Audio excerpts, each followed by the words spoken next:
Talbot County. 1917, 10 members, men and women, met at Harley and formed a club.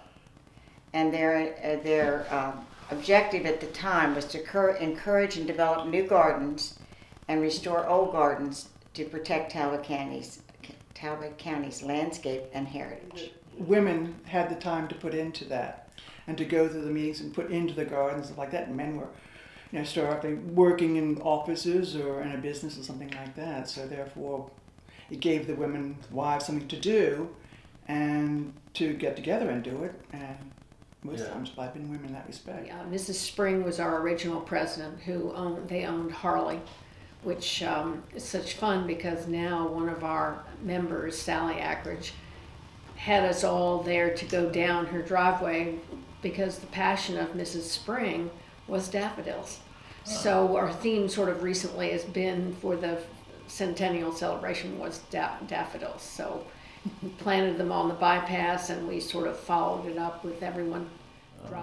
Well, really, the first really major one was to remove all of the signs in Talbot County, the billboards. And they removed 21,000 signs in Talbot County. And they lobbied at the Maryland General Assembly to accomplish this, and it took years.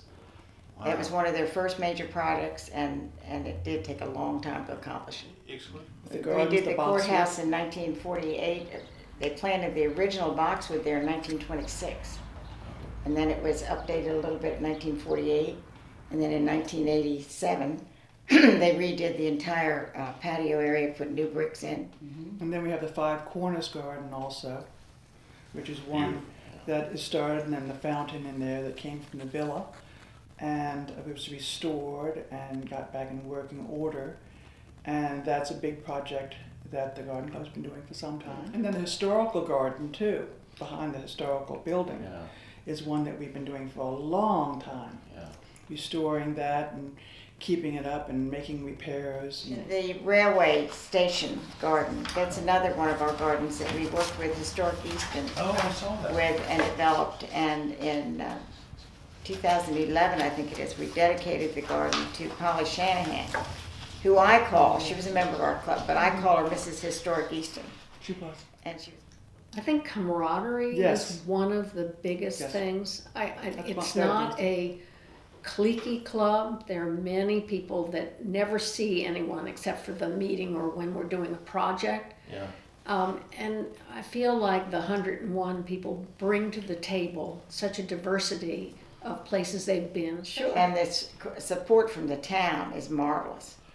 And it's very gratifying to be a part of it. And as Caroline mentioned, the diversity and the talent of the members. You can find a little cubbyhole that you're interested in, whether it be design. Mm-hmm. They used to call the beginning club, called themselves the Dirt Gardeners. And when we go out and dig and clean up the gardens ourselves, and it's fun. In our day, none of us particularly worked full time, but nowadays a lot of women, certainly the younger ones, are working and they don't have the time.